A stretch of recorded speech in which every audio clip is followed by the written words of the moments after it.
All right, well, this is awesome because normally we have our music going, you know, Yeah. before the show gets started. Let's see here. Okay. And so we are actually live now. So awesome. All Awesome. right. Awesome. Good evening, ladies and gentlemen, and welcome to another great episode of Conversations Under the Hood with your hosts, Robert Helm and the wonderful Dr. Lindy Helm. Tonight is Awesome. just us two, so this is going to be really exciting.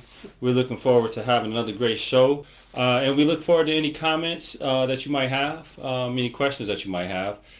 Tonight is just going to be kind of unique. Normally we have either a third party or sometimes Teddy shows up. Yep. Sometimes we have four. So tonight is the first time that we have actually come to you, just you and I.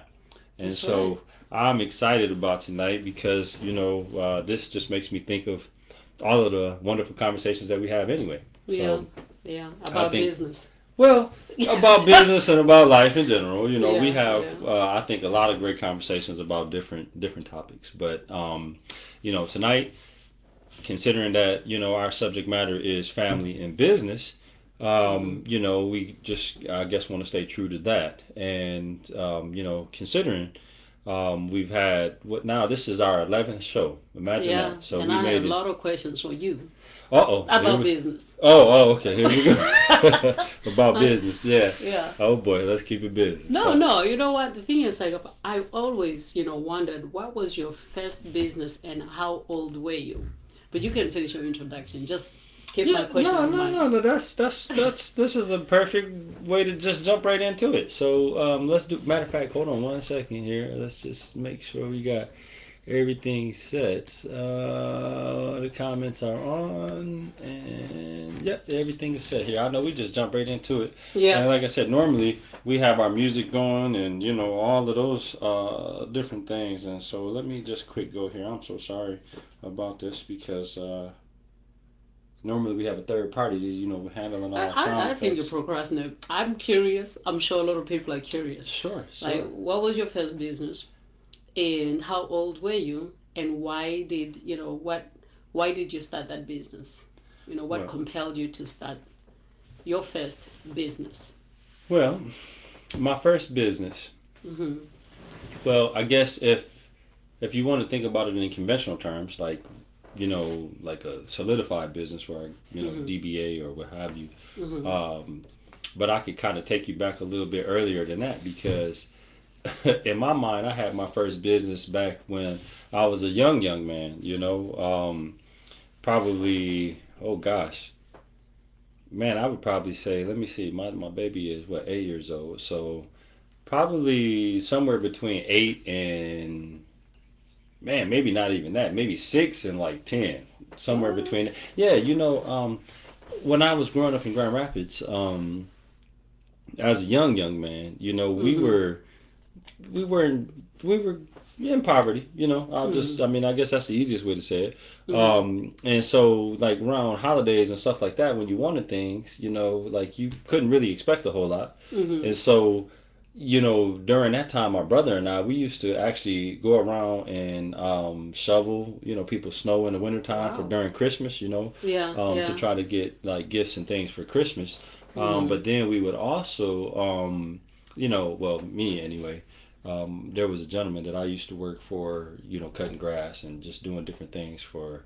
Yeah, funny enough, he used to pay me with fireworks. Crazy enough. Oh, See how wow. kids are. It's Yeah. like Yeah. I didn't even Yeah. require a whole lot, but that guy, he was able to just, to pay with fireworks with me. And so I used to cut this big old. I remember it, at least back then it looked like a huge lot, but I Yeah. used to cut this lot of grass, Yeah. uh, and and that's what my payment would be was fireworks. So that was kind of like my first, I guess, kind of introduction, if you will, to business, trading a service for some kind of Yeah. reward, if you will. But Wow. my Yeah. actual first business was Robert Helm's interior, exterior, decorating and cleaning service, Oh, how and old were you then? I think I was 16 to 17, right around there. Hmm. Funny enough, my dad and I, we didn't have a whole lot of times together, Hmm. but during that time of my life, somehow he and I were connected, and so he supported me in terms of being a driver, right? Because I didn't have my license at that time, Mm-hmm. and it was interesting, man, because I only ever had one job. Mm-hmm. Mm-hmm. With that, I can't remember what that job was. Now I feel like it was hauling somebody's trash or something like that. Mm-hmm. Um, but it made me feel so proud because I remember being in high school, being in poverty and stuff like that, and having people around you who were doing much better. Like a lot of people looked down on me. So Yeah. having my own business made me feel. Yeah, important. Yeah, because nobody else Gave was you like some they had their own significance. business. Their parents had businesses, but Yeah, they didn't but have not business. you. Yeah, so I Yeah. was like, yeah, no, you know what? I got my own business. Okay. So, so I had my own business card. I remember getting my business cards printed up right there locally, um, and passing it out. And I remember one Very guy. creative. Yeah, it was this one fella who I admired in a lot of ways. Because his parents, he went to the high school. He was about, I think, a year ahead of me, Mm-hmm. maybe 2 years ahead of me. But his parents, they owned a construction company. Funny enough, Yeah. um, and I don't know. I respected that, man. I thought that Yeah. was awesome. He could kind of do what he wanted and have what he wanted, and you know what I'm saying. He had Mm-hmm. that. So it's interesting when I look at my life now that it kind of followed that path. But yeah, that was my first. I would say about 16, 17 was when, and that's going down to the courthouse Mm-hmm. and Mm-hmm. Oh, registering register your and literally business. that's what I'm saying. So it was Wow. like that was my first like real thing, man. And when I got my business cards and I saw my phone number on there and it said Wow. Robert, Yeah. yeah, man, I felt like I was. I don't know what is funny. That little tiny piece of paper mean so Yeah. much. You Yeah. know what I Can instill mean? such Yeah, yeah. significance. So, Wow. so yeah, I enjoyed that. Oh, who we got here? Jeremiah said, "Who is that bald head?" Oh, here he go. Hey, you can't see the head underneath here. Why you? Yeah, he's shitting today. He got his hoodie on. Yes, sir. That's why Yeah. I love my all sports because I'm able to Yeah. I'm able to hide that patch actually. Yeah. Speaking of, Jeremiah, just knowing a little bit about him, since I've Mhm. been in your life, Mhm. he has that entrepreneurship spirit. Yep. Yep. Remember when he came visit us for a while, he was so restless in terms of like wanting to start his own business. Mhm. And one of them, if I remember correctly, was about mentoring, younger Yep. kids, younger Yep. men in particular, Mhm. figuring out, life. Yeah. But this is really interesting. I was busy just trying to marry you, so Oh. I didn't ask you all these, good questions. Some of this I feel like I'm learning and getting to know you all over again. It's really exciting. Mhm. Um, but what's interesting is that your first, and it's funny because fast forwarding even today with Quality Vision Constructions, Mhm. it seems like your compassion or your passion Mhm. really when it comes to business is providing service. Yeah, helping people. Yeah, Yeah. helping Yeah. people, Mhm. providing service, Yeah. cutting grass, decorating, Yeah. or interior design, Mhm. in exchange, for whether it's fireworks when you were 6 years old. Right. That's Right. actually really cute. Yeah. Um, and to your interior design, business. Mhm. That's really interesting. But the interior design part came about again, not really Mhm. having resources and things. Um, Right. you know, I would change around my house a lot. Yeah. I bet you a lot of the people who know me from back in the day, when I was young, like high school, Mhm. middle school, that's probably one of the things that if they were ever around me often, probably noticed about me most often, is Mhm. that I would change around, and that whole part of change. Honey, you still do that. I know. Just so That's you true. know, you still do That's that. true. I do. Like almost every other month, I the just feel living like it's room, new. the bedroom, everything. Hey, is... it could be the same pair of shoes, but if you put the right foot on the left foot and the left foot on the right foot, it feel like it's a new pair of shoes. Even though it feels a little funny. But Alright. I don't know that was silly. I'm just messing. Like, But no, yeah. but for me, it was like, when you have limited resources, right? You figure out a way. And limited things, like you can settle for that, or you can, try to work with what you got, and that's Yeah. kind of where I come from. I come from that mindset of, man, hey, I might not have what you got, but I can take what I got and make it into at least what makes me happy or something better than what it is. Right, And I right. think that's how I got into construction and things of that nature, because that's one of the things that I do is I take something that maybe not be the greatest and polish it Mhm. up and make it look better. You know what I mean? Mhm. And so, and it's the same with customer service. Like, being able Yeah. to help people gives you a sense of gratification. So, Yeah. um, Yeah. so yeah, my life has kind of been centered around service in one way or another. But Mhm. yeah, I have to say well, first I'm very glad I married you because you're just amazing and innovative. And that's very true. You can find a coal and you can make it into a diamond. We've seen that hmm in all the houses that we've bought together and lived in. right. Your ability to figure things out hmm and to learn and to, literally make a room look way different than it was. Right. Whether it is space maximization, hmm optimization, or what have you, hmm or whether it is just making it look brand new and elegant. Right. So which of course brings me to the next point where you always complain, but I always buy houses hmm in poor conditions because I know my secret weapon is you. You're gonna make it look great anyway. You're Try gonna to. complain, Yeah. but you're gonna make it look great. Takes me to our house in Sandusky. Oh my God, that house. Whew, a lot of people who knew me, they saw that house. They're like, "What's wrong with you?"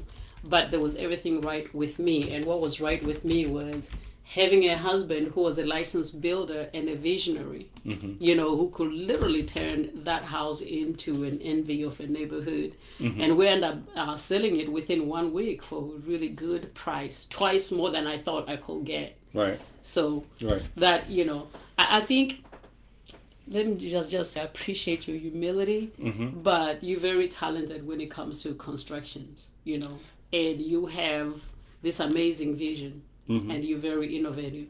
Well, So now I can see you studied since when you were 6. It yeah, explains it. yeah. I Yeah. mean, well, you know what? So I appreciate you and your interest in my childhood and my first, interest and exposure to business. Hmm. But one thing that I have an interest in is what yours is, because Oh. I know that you got some pretty unique things to share as well, Dr. Helm. So yeah, why don't you tell me a little bit about how what your first brushes with business was?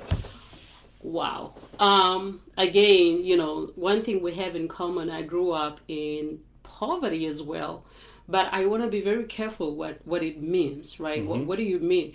When I say poverty, I didn't feel poor.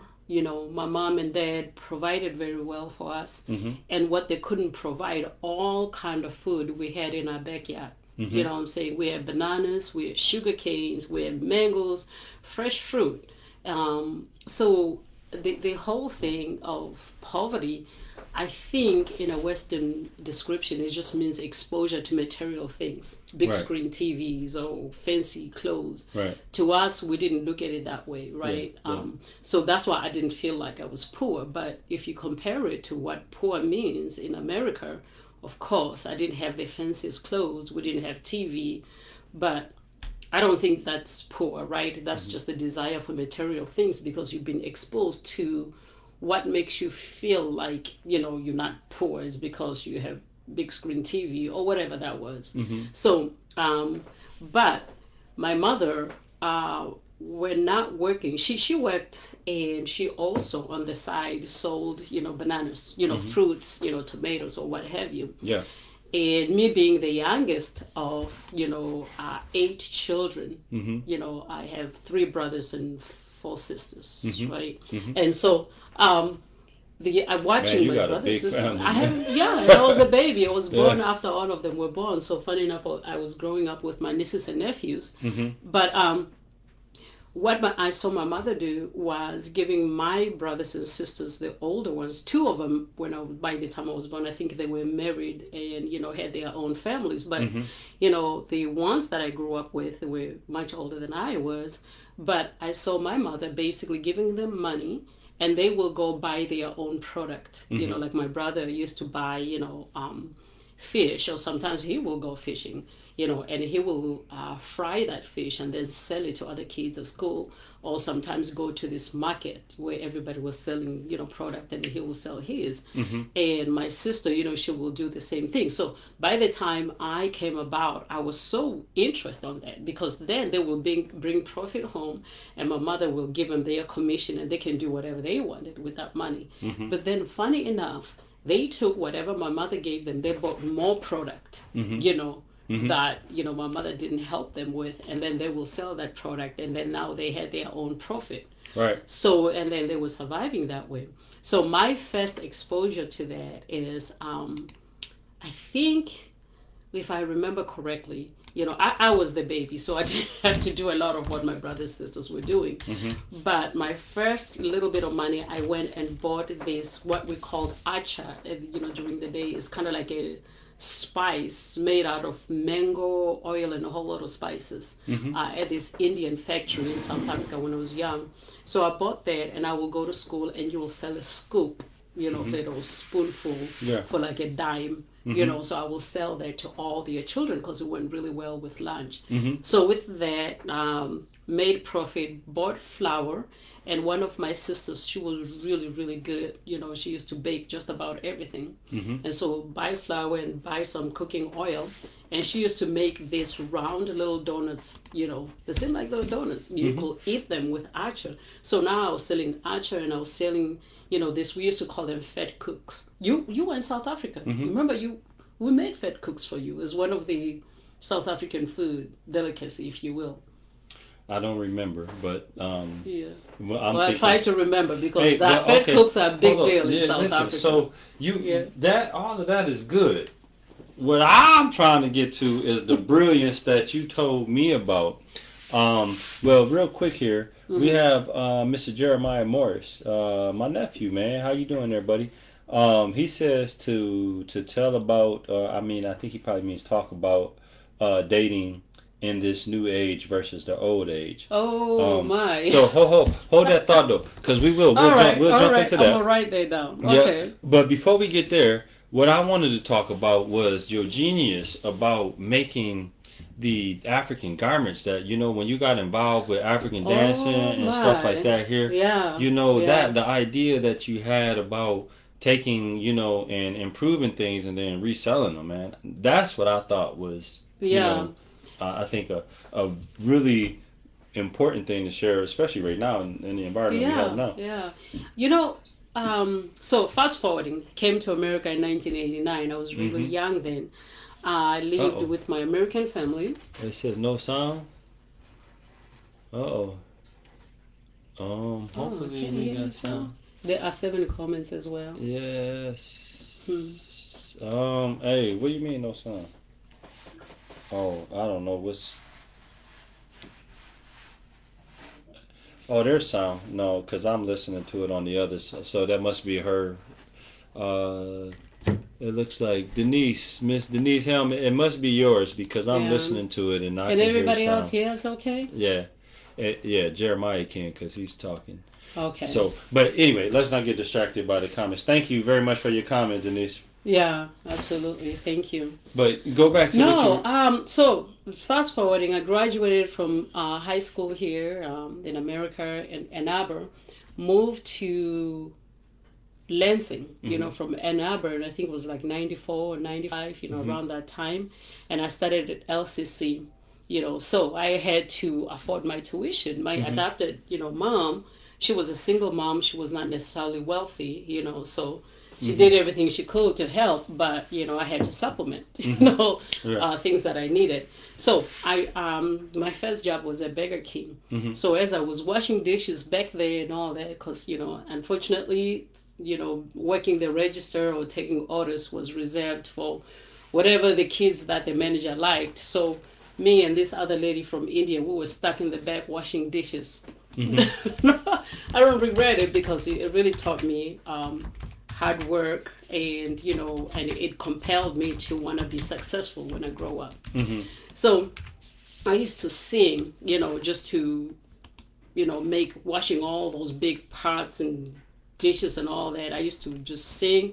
And this lady, the Indian lady, Zahida, if I remember her husband worked for the state, Mm-hmm.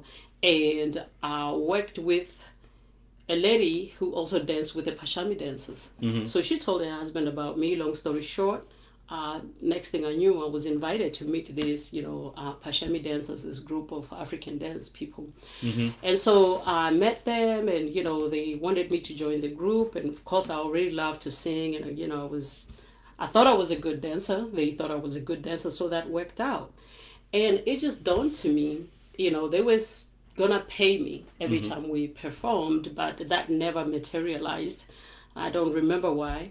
So to make sure that I was able to afford my education, I saw some African clothing at Value City. There used to be like this store called Value City, and I saw these beautiful dresses, African dresses, and some look like outfits that we were wearing. Mm-hmm. So I used my little Burger King check, and I remember buying 10 of those dresses. Came home, bought some cowrie shells, and some cowrie shells. I don't know, you call them. A lot of kids wear them as earrings, and I just took all those shiny decorations, because most of them were made in China. Right. And I sewed African beads, and the tag, and I sewed African beads to decorate those dresses. Mm-hmm. I think I bought them. I think they were like around $15, per dress. $15? 15. Oh boy, Yeah, yeah. so I bet you boy. can't get them like that no Yeah, more. no. Right now they'll be like 150, but Yeah. I bought 10 of them. Came home. I remember staying up all night sewing African beads for decoration, around the neck Mm-hmm. and on the tag as well. Mm-hmm. And I took them to dance, class. We're practicing, and I sold each one of them for $70. Oh wow. So that's how let's just say that was my first real way of earning enough income to get my own apartment and to be able to pay for my classes at LCC. Wow. Man, Yeah. so hey, It was a necessity. That's a Yeah. fantastic story though, because it's really kind of the same, what I'm saying, like you have to make a way, right? Mm-hmm. Literally, physically make a way. So that's awesome. That's really awesome. So Yeah, that was actually what a lot of people don't realize is that when you love what you do, mm-hmm. even though I stayed up all night sewing those decorations on those African dresses, Mm-hmm. I enjoyed that. I loved it. I literally was pouring my passion into it. And when I took it to class, and all those, older ladies, because I was, myself and my best friend at the time, Trinell, we were the youngest, we were teenagers, and these were grown women. Mm-hmm. And then when they came, they're like, oh my God, these dresses are gorgeous. Where they come from? I remember not answering it. They were like, oh. And somebody said, Linda is selling those dresses. So they bought all those dresses, one, to support me, but two, I was just so mesmerized about how they loved the decoration and how unique they were. Right. And but yeah, I ended up making really good living, and I started learning even more of African dancing, because then I started teaching and performing, and we got paid. Trinell and I ended up being, partners for, African dance. We called ourselves Rutabi dancers, so we used to perform just about everywhere in Detroit, at MSU, everywhere. And we charged, I think it was like $100 per dance. So if we had to perform 2 dances, we'll charge $200. Right. So yeah, and that's how I pretty much paid my undergrad. That's awesome. Yeah. I mean, well, it's interesting because, when we look at, both of our upbringing, we kind of got pushed into business from, you know what I mean? Yeah, kind for of survival. Yeah. But we enjoyed it. Yeah. You loved what you did. You Yeah. took pride. It didn't even feel like, oh my God, I'm so poor. I gotta do this thing. Right. I loved it. Because remember, even when we met, I was doing African dance. I remember trying to teach.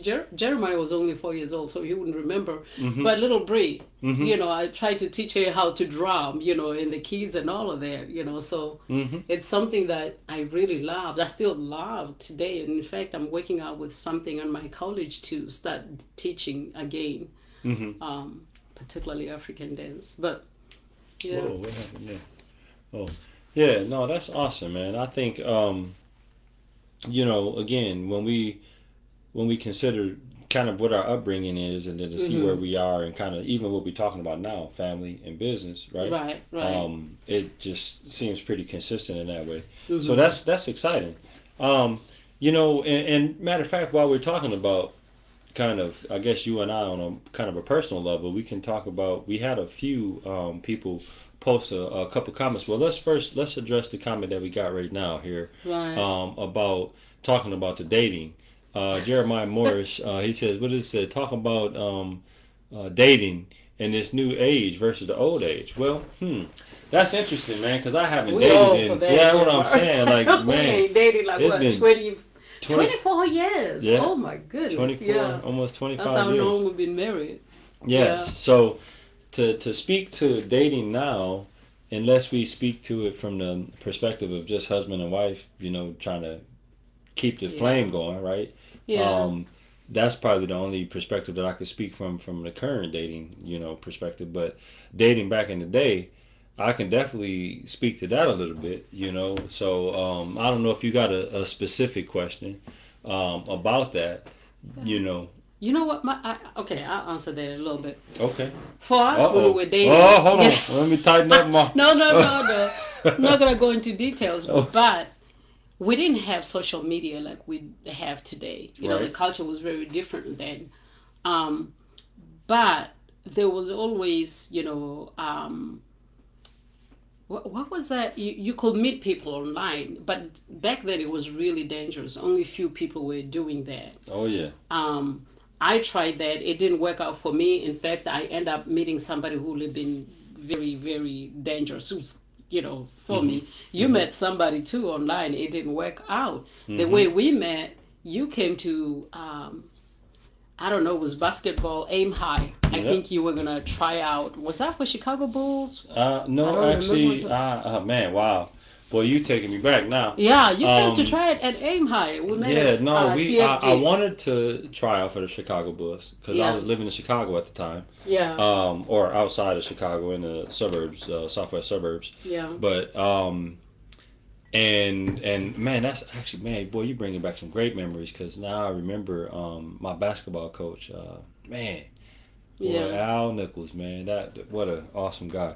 Yeah. I remember I reached out to him and told him, hey, I wanted to, try and go pro, and he was like, well, what's your skills, basically, what Yeah. can you do? Because Hmm. it's been a while, I had been out of high school for probably 4 years or something like that. Right.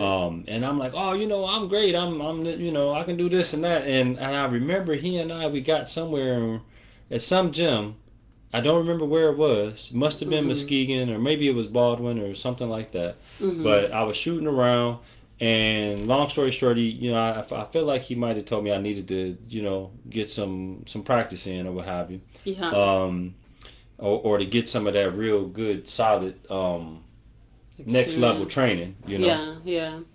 And so I had reached out to the Chicago Bulls, and they told me that unless I had an agent, um, or what was it? I needed an agent or something else. Now I can't remember. That's why you end up at aim high. Yeah, because To that's because Aim High was where where agents the can Grand be. Rapids, no, the Grand Rapids Hoops. Yeah. Yeah.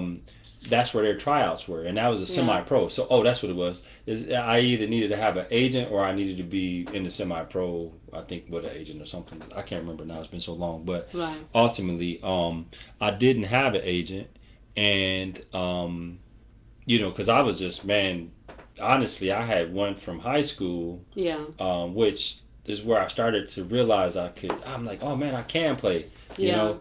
And I thought I was good when I was a senior in high school because I could dunk and that kind of stuff. Mhm. But then when I got to Chicago, man, them brothers taught me a whole different kind of basketball. Mhm. And so after playing there and improving my skills, I thought that I had a chance. So that's Yeah. really what that was. And so when I reached out to Chicago Bulls and they told me that unless I had an agent, I had to come through the CBA. That's what it Oh, was. okay. And so when I reached out to my high school coach, because he used to be a pro coach, Right. Right. Right. some years ago, Yeah. he connected me with the Grand Rapids Hoops Mhm. because he knew the head coach of that, which I think was Mark Hughes at the time. Mhm. And so that's how I wound up coming to Lansing, Ah. and so that's kind of how I That's met how you. we Yeah, met. yeah. Yeah. So Because you guys came to TFG. What was it? Thank God. TGIF, yeah, TGIF. TGIF, yeah. Oh God, I couldn't Was even no, remember. it's Ruby Tuesdays. That's what it was No, called. no, no. It was Was Thank it? God It's Friday.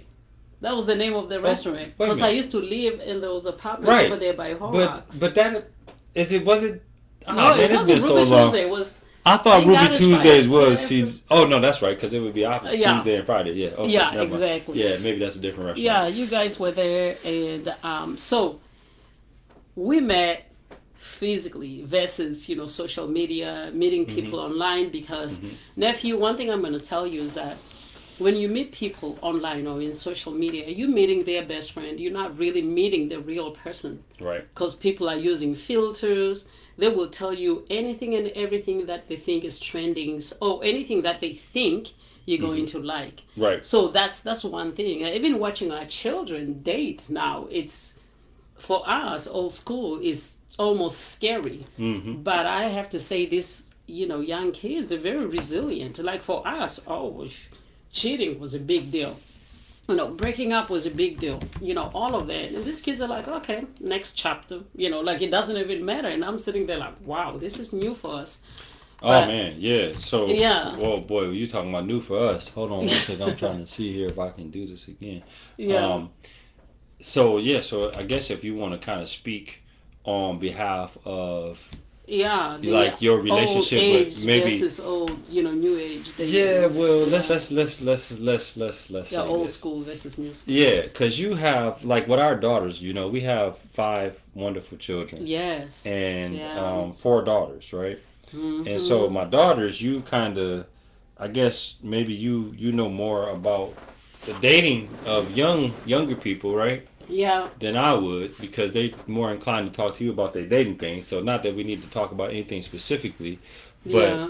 um, but maybe you can touch some points there because I don't know much about the dating group now at They don't all, tell man. you as much as they tell me. I'll Not tell at you that all. much. Right. Not They're at like, all. don't tell dad. And then turn around and call me a snitch, Mm, of course. But yeah, so the thing is, like, what I realize is that their approach and their, like, back then, there were things that we took very seriously, Hmm. right? Right. Things that are very different. Like nowadays, just watching, even in social media and how kids talk about dating and everything like that, it's almost like it's not as a big of a deal than it was, for us. Because then back then we didn't do this hook up thing, not Oh in. man, hold up. Yeah, because see I here we mean, yeah no because we had a question that I'm so sorry to interrupt you, yeah, yeah, but we had a question of how did we meet, and I just realized we yeah. How did are we meet? talking about that kind of bouncing around Yeah. it. So Thank you for that email, yeah, by the way. We yeah, had an email say, "How did we meet?" yeah. So So go ahead, while continue. I'm sorry, but make sure you cover that point. Yeah, yeah. So while you were born and raised in a small town in Hmm. Michigan, I was born and raised in a small town in South Africa. Right. How did we end up together? It's amazing. It's the universe. I cannot tell you. I would have never dreamed. Same thing, you probably would have never dreamt that I was going to marry somebody from a small community, small village in South Africa, the Shangaan community. You know You what's know, interesting about that? I yeah. had a talk with one of our mentors who's passed away now Mhm. about that, and I told him like as a kid for me, Mhm. and this is what he thought was profound, is I Mhm. had always had this vision. I always loved animal movies, man. Like Discovery and the wild and just that whole thing. So I always wanted to go to Africa. Because of Anyway, animals and wild and I everything just like that. yeah, just I was fascinated with that. You Okay. know. Um, There were beautiful ladies there too, such as myself. that boy, if Not they'd have just put the them, I would have animals. really wanted to go to Africa. I probably would have been in Africa. Not what you were So watching yeah, on maybe what that's is why that they only showed Discovery us the Channel or animals because I whatever. wanted to go, but I was scared to go. You know Yeah. what I mean? But Yeah. but no, that when I think about it, like I really had a I don't know if you would call it an affliction or whatever the word is, but Yeah, fantasy. yeah, I really Yeah. did fantasize about going on safaris and this, that, and the other. And I remember talking to him, and I told him, I said, man, it's crazy because my wife, the relationship with her, is really just like that dream. that aspiration that I had of going on this wild safari or whatever. I said because this relationship is kind of, I would articulate it like that. It's a wild Yeah. safari because you don't know what, you go on a wild safari. There could be every animal in the world there, and you might see them or you might not. Mhm. You know what I mean? That's the thing Mhm. about safari. You don't know what you're going to encounter. Mhm. And that's kind of how I feel about our relationship in a way. It's like, Yeah. I didn't know what to expect, you know, being with someone who culturally we were different. Very, You know what very I in mean? every way. Yeah. Language, Yeah. culture. The only thing we had in common really was, community, African American community. Mhm. But that's really interesting. And even then, I'm just teasing. I'm not really sensitive to it because unfortunately, outside Africa, Mhm. the education about Africa is severely poor. It's usually about animals or Right. diseases and all that. But Mhm. you came to South Africa and you notice that it's exactly the opposite. It's almost like a huge city and all this sophisticated, cosmopolitan, Right. all of the above. Right. Huge houses, especially my family. My sisters did very well for themselves and my brothers. So they Mhm. were very wealthy. They make my little house in Okamas look like I'm poor, Right. So, and which changes how our view of Africa. Right. But a funny thing, for me, when I was young, my mom passed away when I was very young, and my sisters did their best trying to raise me. But I remember that my favorite song was, you know, it doesn't matter how poor or how sad I am, and everybody can laugh at me, make fun of me, but watch how when I grow up, I'm going to marry an American prince. Like literally, that was the song. We Yeah. used to sing that song, like you can hate Yeah. me and all of that. Yeah. I had no idea Yeah. that I'm ever going to come. See, for a child like me, growing up in where I grew up in a Mhm. very remote village, Mhm. in South Africa, not even in a big city, coming to America, it's like unfathomable. You Mhm. know what I'm saying? It's not real. It's Right. like you can't even fantasize about that. Right. So my story, that's another chapter. It's a Cinderella story how I end up here. But you know, unbeknownst to me, so I'm gonna say this: be very careful what you wish for, and if you really want that something, manifest it because it will happen. I don't remember how many times I sang that song, you know, and Mm. here I am married to my American prince. He might not be a prince to you, but he's my prince, and here we are 24 years later, five children. No, don't get that head too Oh, big now. sorry. Don't make me humble you. Right. No, Oh. but Don't put a but pin hold in yeah, my head. Okay, I hear you. yeah. But so here you are. You were fascinated about Africa, um, because of what you thought you knew at the time about Africa. I was fascinated. I don't know if I was fascinated. It was just a song for me. Yeah. But then when I grew up, we used to watch all these, soap operas. Mhm. We used to call them soapies, like Mhm. Days of Our Lives, Santa Barbara, Mhm. all of that. So my idea of America does a really, really good job advertising itself to the outside world, Mhm. right? They show, very, very wealthy areas, wealthy people. Right. So when you're in South Africa coming to America, that's what you expect to see. You don't expect to come to Lansing or Okamas or Mhm.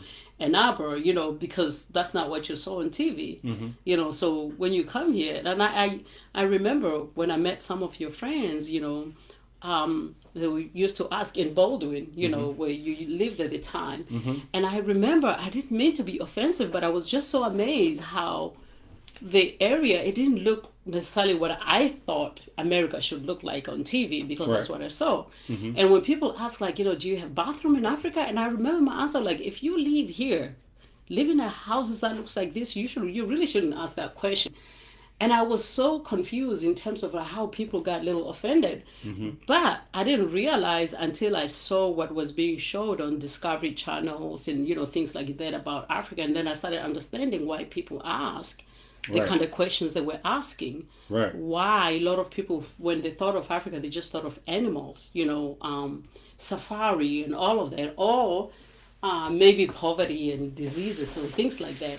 Which Mm-hmm. I have to tell you right now, I never knew that Africa until I came to America and started watching Discovery Channel. Right. I was like, wow. I thought maybe they were talking about a total different Africa Mm-hmm. altogether, because most of that is staged and people are encouraged to wear certain costume marking on their faces, for views. Because if you Mm-hmm. don't have views, you can't make money. Right. So I was fascinated by that too, but it humbled me. It literally made me realize that people were not just being rude and were not just looking down on Africa. They just didn't know what they didn't know. And all they knew is what they were seeing on TV. Mm-hmm. Same way as I didn't know, all I knew about America is what I was seeing on TV, but America does not show their West places, Right. outside America. Right. So when you think of America, you think of all these, Beverly Hills, and so forth. Mm-hmm. But long story short, nobody could have ever predicted that you growing up in America, in Michigan, me being born in a remote, village in South In Africa, South we're Africa, ever going right. to come together and be husband and wife and create this wonderful life, Yeah. bridge these Yeah. very different, far Yeah. away lives, Well, that's. But you yeah. gotta get to how we met. No, no, well, man, I mean, hey, whatever, man. I want to Yeah. reminisce on that moment because it makes me also remember, when we went to South Africa together, Mm-hmm. being able to go back to where you were born, man, where you lived, and, Oh yeah, we took sharing you to, those stories to of your Zanu. childhood, and Mm-hmm. just being able to kind of experience that, life, man, to be in the room that you were born in. Yeah, You know what I'm yeah, saying? yeah, That is, yeah. I don't know how many people can say that, man. That's a special Yeah. thing. Oh, I have to tell this story. Forgive me, husband, but I have to tell. So my husband is in South Africa in a village, and my Oh, auntie, she here we passed go. away now, bless her heart. She must have been over 100 years of age. But this was 2006, Do I 2007 need to when we excuse went. myself for this? No, no. So we're in a village, and it was beautiful, huge mountains, the moon so big, it's almost like you can reach it. Everything was just, the landscaping was just phenomenal, something you see on TV. My husband was really fascinated and told my aunt, he's like, Auntie, Mm. I'm going to move. I can live here. My aunt, this lady, she didn't have an education, but somehow we understand English, maybe because we colonized by the English, I don't know. And she said, he said he's going to move here in the village. There are no grocery stores here. Mhm. There is nothing that you used to in America. Where are you going to get food? Remember what you told her? Mhm. What did you tell her? I was going to hunt. You told her to say it out loud. What did you I said it out. I was going to hunt. He said he was going to hunt for food. So my aunt was, impressed. She's like, wow, this is a very strong man, a very, a brave man. He's going to hunt. He's going to fight lions for that deer, whatever. And then she gives him her favorite rooster. She's like, you know what? I love you. I accept you. You just touch my heart. I'm going to get, because she used to have chicken, and chickens. Hey, in the let backyard me and just all say, that. she giving y'all such a I think it was a setup. Now No, that I'm there was hearing no this, setup. you- She hey, loved wait, you. wait, That wait. was her way of showing love. Yeah, okay, but how she gonna give me her favorite rooster instead of her favorite chicken? Roosters and chickens are a little different in how they Well, operate. because roosters, they lead the village of chickens. Wait, so let me get to the point. She gives him a rooster and she tells him, go in the backyard. You see that red rooster right there? Go catch it. It's yours. And you can keep it and you can start your whole chicken business with it. Oh, You here can we do go. whatever. Mm. So we were there. We had 3 children at the time. The oldest, I think she was about 4 years old. Mm. Our second was about 2 years old. And the youngest, she was just learning to walk. So my husband went to the backyard to get the rooster and the kids followed him. Next thing we know, he is running for his life. The 3 little children behind him. The rooster's chasing them. Okay. So my aunt Becca, she's like, Lindy, is this your husband who's going to hunt? He's scared of a rooster. I wasn't really scared. I was just running in the same direction that the chicken was running in. I had to do it the way she did. She was like, shoo, shoo, shoo. Lindy, is this the man who's going to hunt? Yeah, that might not have been the best introduction there, but yep. That was So, funny though. and she didn't laughed. tell you that the chicken was as tall as an ostrich. Ah, Yeah, it was a that big. is It not was. true. Now I'm trying to look. That thing, it had gym shoes on. It was so big. I swear it did. I ain't never seen a chicken in Air Force Ones So, until I went there. I I'm was still like, oh no. laughing as if it just happened yesterday because that was the funniest thing. She still loved you though. She still made you. Who ended up catching that rooster? I think some kid in the Yeah, village. that actually was pretty She- embarrassing though, because he did just straight corner that chicken and grabbed him up. I was like, dang, it's that easy. Hey, so all right, Lindy, we look at here. We are I will 44 minutes into always- this show already. Can you I'm believe sorry. it? I will No, always tell that story. This is I thought that was an amazing story, Boy. just to show the difference in culture, right? mm, You know. no. I'm going to make sure I remember one really good story about you as well. Because that, you're right. That boy, that was just a. Thank you for sharing that. I Even hope the nobody youngest sees baby me as a with a different diaper. person. Oh my goodness. Just like he ran in front of his kids. He's the first one. Okay, I'm done. I'm good. Y'all, I we just gonna had to get it out disregard of my that. system. Can we strike that one from the Okay. transcript? All Okay. right. No. So Okay. listen, let me cover these other quick. All right. So all right. First and foremost, we're Mhm. 45 minutes in. Mhm. And you know our traditional thing is to try to leave some nuggets on the table, right?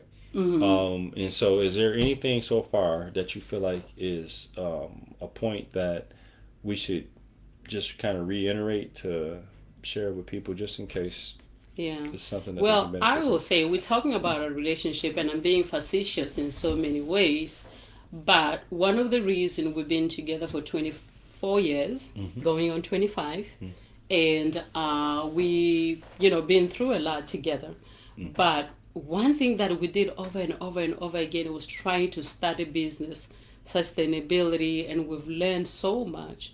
But why 24 years and now Quality Vision Constructions and all sports is that when you love somebody, don't try to make them into who you want them to be. Love them as they are, accept them for who they are, and you have to kind of like become deaf in terms of other people's opinions, external variables influence. Because if you listen to other people about the person that you love, and you hope they love you back the way you love them, that's how our relationship break up. Because I can't tell you how that's our relationship end up not working out anyway. Mhm. I can't tell you how many times, or how many people discouraged me from being with my husband. He ended up being the best man in the world. I couldn't have asked for a better, partner, friend, and a partner, and a business partner in that sense. But one nugget that I'll say, I know it's a long nugget, is like try to Turkey accept. It's a turkey nugget. Try to accept when you love somebody. Learn to love them as they are, and you can help them improve and be a better person. But don't try to change them into something that you wish or whomever you wanted. If you just learn to love them as they are, and support them as they are, while you're setting rules, of course, what you are willing to tolerate and what you're not willing to tolerate, right? And keep working towards that.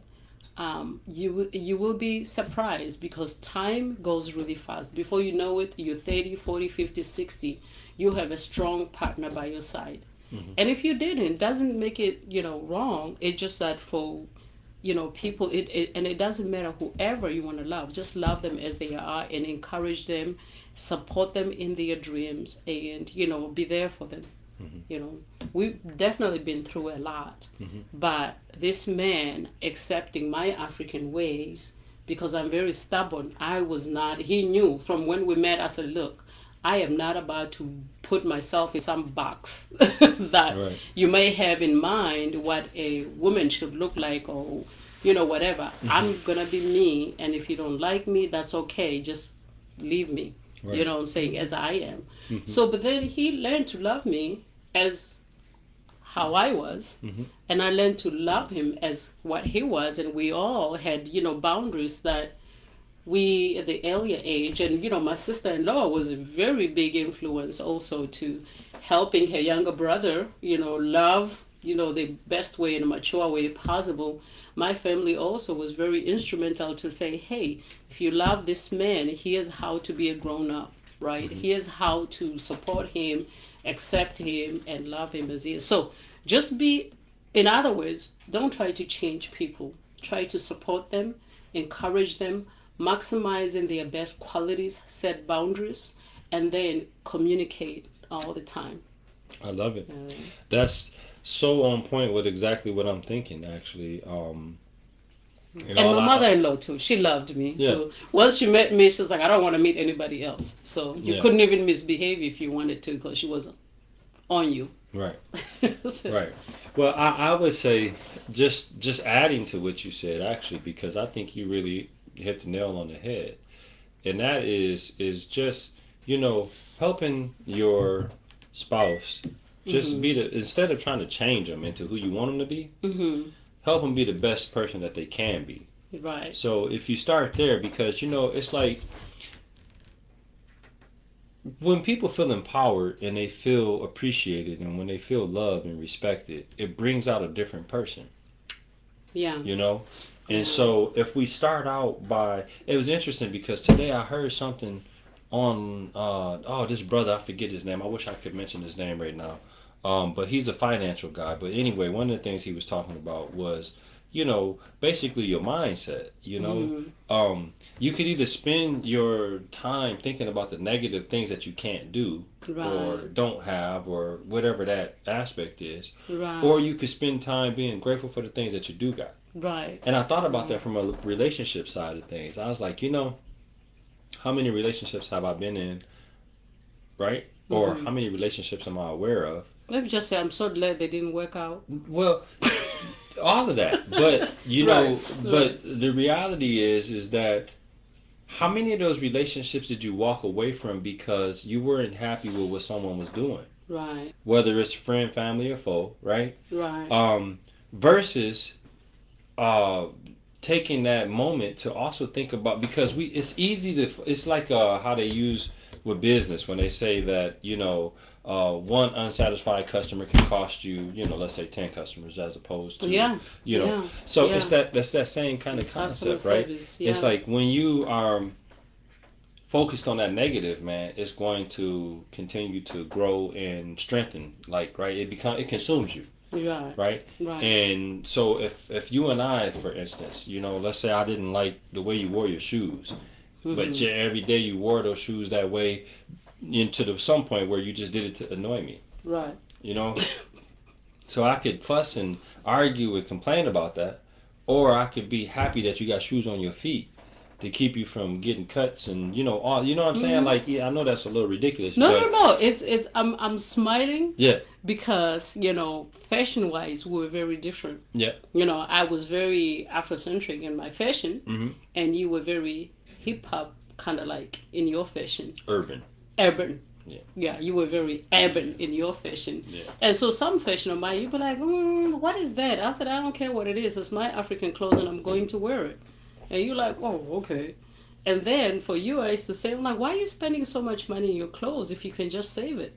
Right? And so we had to find a happy medium, yeah. and we end up making it work. And you Right. started wearing some of the African clothes. All you know right, what so I'm here we saying? go. Now you done open the can. All right, so we Yeah. had another question. This was another email question here. It says, how did you know he's the one? So this one's for you. Yeah. How did you How know did he I was the know one? he was the one? I touched on my sister-in-law, my mother-in-law. And I don't know if I ever thanked my sister-in-law properly because we were so young then. And, Mhm. when my husband and I didn't get along, my sister-in-law, she's the one who talked sense to my husband's head. And she called me and she's like, look, my brother loves you. If you leave him, it'll just devastate him. So thank you. 25 years later, here we are, going on 25 years later. And my mother-in-law, of course, she was just there. She loved me like I was her daughter. Mhm. And, but I knew my husband was the one by watching his relationship with his mother. This man loved his mother. He basically was taking care of her, doing everything to make her happy. And when I learned, his story, how he grew up, how his mother, raised him, it made sense. And that's something I've learned from my father. Like, if you want to see the man's quality, and of course, this is different for everybody, but in this case, watch how a man love and respect his mother, even if she's not deserving. Right. You know, so that's when I watch how much you loved your mother, I knew right then that this is a quality man. And I was so confident in myself, in my education, my aspiration, and all of that. All I wanted was a good partner, a good father to my children, and somebody I can grow old with. I didn't care for material things. I didn't care for material things because growing up like me, I was very confident in myself. I provided very well for myself, and Right. I had big dreams. But I knew right then that he was the one just by watching, the relationship with his mother. And another thing too, you were pretty honest. So you were honest to almost painfully honest. And I realized that I'd rather be with somebody who will tell me the truth at any given time than somebody who would like to make me feel better about myself. My husband is not somebody you can ask him if an outfit makes you look fat, skinny, or whatever, because he'll tell you the truth. If you don't want the truth, don't ask. So I've learned to embrace Tight. but nowadays, because I'm learning. yeah, but right then, Yeah. if I said, is this dress ugly? He'd be like, yeah, it's ugly. Go change. A lot of people will be offended by that. But for me, I was like, yeah, I'll go change. I don't want to wear this dress if it doesn't look good on me. And what is the best way to ask, than somebody who's right there close to you, who's looking out for you? So I knew he was the one, but it was his relationship that he had with his mother and also with his siblings, how much he loved his brother and sister. So, Awesome. yeah. How did you know I was the one? I think that Well, was it. you know what, man? How much time we got? We got 4 minutes. All right, I'm gonna try to make this quick. Honestly, I should say honestly, like I'm a lie anyway. But the reality of it was for me when I first met you, I was infatuated. Like you know the whole story how I got caught looking, and I wasn't intentionally looking. It was That's just how like we a met. deer in headlights. You can start it at T because we didn't answer how we met. So at TFGI, TGIF. TGI. Yeah. I can never get that one. Yeah, I don't want to tell everybody all of my part of them is my dreams. Okay. So, all right. but I will say that I knew you were the one when I realized I couldn't like being without you was painful. You know what I mean? Like it, Yeah. like an emptiness kind of thing. You know what I'm saying? So, and people that I've dated in the past, I don't know, it didn't feel the same. Kind of like, but the reason why I say I didn't really know because I was so infatuated with you. Like, when we first met, seeing that you were an established woman. That was the first woman that I've been, that I met, I should say, excuse me, who had her own apartment, who had her own life. She was established. So that was impressive to me, because especially being a young man, because I wanted to be married, I wanted to have a family, I wanted all of that. I had never been with anybody who really could provide that. Right. So when I met you, that was like something, that I was like, wow. But then, too, when I had to take an honest look at myself, right? And I think about, where I was in my life and just what my history was. I didn't know how compatible. I'm like, dang, she did, she that, but if she really knew who I was, you know what I mean? I come from Baldwin, I'm poor, all of these things, right? So I didn't, I don't know. I think right there at the beginning, I was more didn't think I was like worthy, like up to like my I could, like standards, like I wouldn't be able to meet in my the, league. That's yeah, I what you wouldn't used be say. able You to make didn't the think in cut. my Yeah, league. So that was for me. But then I think after we spent some time together, and we went through a couple things together. That's when I realized, like, you know what, I don't want to lose this woman. You know what I'm saying? And so yeah, I would Also, say. you called your sister. Call her for me. Hey, well, when you mess up, you call everybody. So I started calling. I called my mama. I called my friends. I was calling, trying to figure out how Poor to fix. Denise. Yeah, I know. But you know what? It makes me. But I want to go Yeah. back to something that we were saying earlier. And I know we're running down on time, so I guess I would just get this piece in. Yeah. But thinking about on the business side and thinking about on the helping side of Mhm. people. You know, one person I do need to give credit to is my brother, man. Believe it or Mhm. not. You know, my brother, he, I remember at a young age, man, I was in elementary school. Mhm. So I probably was third, fourth grade, second grade, somewhere up in there, right? Mhm. I remember my brother used to go to this lady's house, who was, she was wheelchair bound. Mhm. And he used to go over there every day on the way home from school, man, and he would just help her. He would serve her. He would just do whatever. Yeah. And this black lady was, she was, man, she was a wonderful woman. You know what I mean? See, Scott, and Yeah, you was a big yeah, heart. He had yeah, a big yeah, heart. yeah. Yeah. And he used to take Yeah. me over there, man. You know, and I don't remember doing anything other than just like being there. You know, Yeah. maybe I helped, maybe I didn't, but I do remember that distinctively. And it's funny because what I'm thinking of now as I think about that is like how little things happen in your life that you don't even realize the impact that How they have long on you. impactful. Yeah, Yeah. especially at a Yeah. young age because it Yeah. developed, you know, whatever schemas, I think is Mhm. what Dr. K used to Mhm. call them, or pathways Oh to yeah. places that you might not even realize. You know what I mean? And Mhm. so that's something that I think gave me compassion because that's what I think I learned from that situation is I don't know what he had to gain from that. I don't Mhm. remember her ever giving us anything other Mhm. than just being grateful, you know? Yeah. And I Oh. remember, you know, many a times going there and being with him in those situations. And I know we were friends with I think her grandchildren or some friends or something Mhm. like that. Mhm. But yeah, that meant something to me. I don't know exactly what, but you know what I mean. It had an impact Yeah, on me. to Yeah, teach you yeah, compassion. yeah. Yeah, I had to say for me, I'm grateful. My sisters were very strict with me. You know, remember I was growing up with their children Uh too. oh. Uh huh. Yeah, and my sister was very, very successful. Now I talked about her last time. She has her own healthcare, Mhm. business. She used to just lay it straight, like Lindy, you need to study. I was just reading her letters from a long time ago. I'm gonna post them for her to see. Mhm. Every letter she wrote me, she's like, I hope your studies are going very well. Right. Please study very hard. Mhm. Please become successful. But Mhm. they were very strict with me.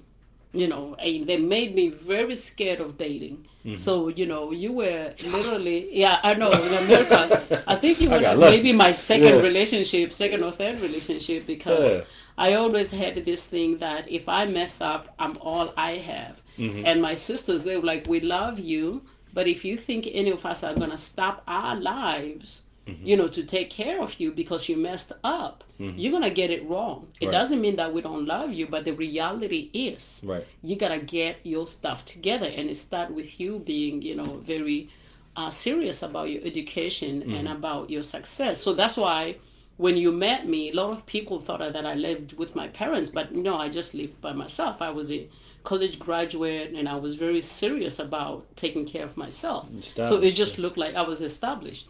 But I had to give credit to my sisters. After my mom passed, like I said, they've done their best raising me. Of Mhm. course, my father, too, but my father was elderly and at some point, he was not doing very well.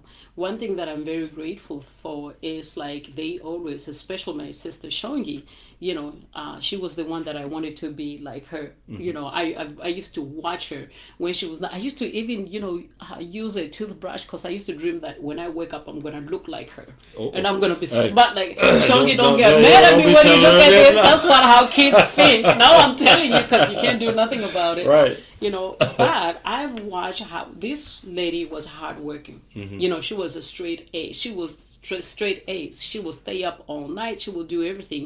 So her success today is literally an accumulation of her hard work. Absolutely. And of course, she was very strategic too. Mhm. My sister did not have tolerance for people who didn't work hard. Mhm. And so when she met her husband, he also was, very successful, kind of like a similar story. So they had a lot in common. Sure. So today they are like very successful business owners. Absolutely. And it's funny, I still continue to model myself after her. Mhm. But I'm going to leave you with this. Like, don't listen to people who tells you that you cannot do it. Remember, there are a lot of people who are unhappy with whatever it is in their life, and they're very quick to tell you that either you're not good enough, you're not going to be able to achieve whatever it is, or anything that they think is wrong with you. The worst thing you want to do is believe them. Because if I can tell you my story today, I go by Dr. Hell, you know, and from where I came from, people like myself don't end up being the 1% of the most educated in America. You know, only 1% in America has PhD, and I'm not saying this to brag, but I'm just comparing to if I had listened Your to expectations, people, my expectation, if I had fulfilled people who doubted me, who were ready to tell me everything that they thought was wrong with me, who, even to this date, there are people who will tell you that you're not good enough. Right. You cannot do it. You're not, or whatever. So you have to become deaf. Don't listen to them and have your vision and your goal. And I'm not going to lie to you. Sometimes it's scary. Be scared and do it anyway. As long as you put one foot in front of the other, you're going to end up somewhere and you're going to be the best that you are able to be. Oh, that's such a sweet comment. Did you see that? What's that? Tranelle Harris, she says, I'm a witness to her being about her business in college. She was and is a very hard-working woman. Oh, thank you, Tranelle. That was my baby sister. Yeah. I used to, But, so, I mean, those are very, very, very important pieces, I mean, we have all of this stuff laid out here. This is what I think is so interesting about Conversations Under the Hood. Is like, I like not having a scripted show because even not being scripted, we think we're going to go in and we're going to talk about this and that, but you just never know where it's going to go. Goes, yeah. But I think, like being authentic because I have to say, if it's scripted, that's where I'm most awkward, right? I'm already awkward. Yeah. I'm different, and I'm okay with that. Yeah. Welcome to the club. Welcome to the club, right? But if I have to speak off the script, I'm not being my authentic self, and that's a very difficult thing for me. I'd rather be genuine and vulnerable and being myself. So absolutely, thank you. Absolutely, yeah. And remember to thank whoever in your way who takes time to sprinkle some kindness. Tranelle, I love a comment because her father was like a father to me, and he will not tolerate mediocrity. Right. He expected so much out of me, and it pushed me. Her mother too, and Tranelle being my baby sister, I bullied her except that she was bigger than me. One time she had to pick me up till I said, okay, put me down, so I could stop messing with her. But, I'm very grateful for everybody, who's been there in my path. I owe my success and everything to them today. Well, I think that's a great way to end the show tonight. We are, a minute and 7. Sorry, we'll tell you how we met in our next show. Well, you know what? While we got their ear, right? Because we do have a couple people in, and thank you for everybody who has joined us this evening, and for those who will be watching later on. But one of the other comments we have here is that your content is refreshing and fun. So that's pretty validating. That goes good with the genuine, like you said, being genuine, being able to have conversations. What I'm really looking forward to is the comments. And I'm grateful for those who have commented, and I look forward to future comments. And so let's just end this with. We normally end with nuggets, right? And I think we kind of hit on, a couple pieces there, which really is more about relationships, supporting one another, encouraging one another, loving on each other, right? To be the best that we can be. I think I'll sum it up like that. Yeah. And really, and I will say the one last thing, that whether you're a lady, whether you're a gentleman, or, however way you describe yourself, do not change yourself for anyone. Learn to literally become comfortable and loving yourself to the very core of how you were born and who you're meant to be in this universe. Don't ever change yourself to satisfy anyone. Be yourself, love yourself, continue to work on yourself. Nobody can love you more than you can love yourself. And once you start there, whenever you meet somebody, you can love them from the genuine perspective, and you will have healthy boundaries that you don't allow anybody to cross. It's very hard, I'm not going to lie, but I practiced that because I knew that If I fell back, I have to fall on my back so I can see when I get up. And it took everything that I'm sharing with you today. Mm. Yeah. Well, I'm going to say this. As I sit here and listen to you, I just think about all of the ups and downs that we've had in our relationships. And I just want Mm-hmm. to encourage people, since Jeremiah asked us to talk about relationships. Again, I can't speak on what the current dating scene is like, but I can say this, man, is that, you're going to have some good days, you're going to have some bad days. But what I think is the most beautiful part about being committed to loving someone is the commitment that they have to love you back, Yeah. and to love you through the things that, that y'all gonna face together, right? Yeah. Because Yeah. being different people, you're gonna have different perspectives. But, you know, I'm not gonna say don't change, right? Because I know I've changed a lot. Change things that are not healthy about Well, yourself, well, you I'm know. just saying this: Yeah. be the best person you can be, Right. and if you honest with yourself, right? If you Mm-hmm. truly honest with yourself, and you're attentive to the people around you, you can see the things that help people and the things that hurt people that you do. Right. Yeah. And so those are the things that That's if you want true. to change, right? Those are the conscious self, the internal things. Because Mm-hmm. the problem with people telling you to change is you become resistant to that Mm. to some extent, right? Right. Right. But if you take time to recognize where Yeah. you Do need to change, self-assessment. there you go. Right. Evaluate yourself, evaluate what you're contributing to the situation, and have a better day. And so, ladies and gentlemen, boy, That's tonight has been a good. long one, but we Strong. want to thank you again for joining us. We really, really appreciate you. We ask that you please share this if you Yeah. like it, and like and follow our future videos.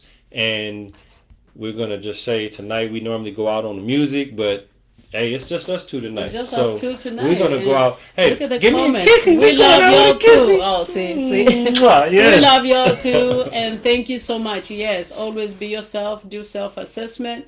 Unhelpful behaviors, let go. You know, Yes, behaviors that are hurtful to others and yourself, let go. that's We right. love you. Thank you so much. This was so much fun. That's right. Thank you for joining us for another great episode of Conversations Under the Hood. And until next Sunday, have a great week. We hear that, Missy. Thank you.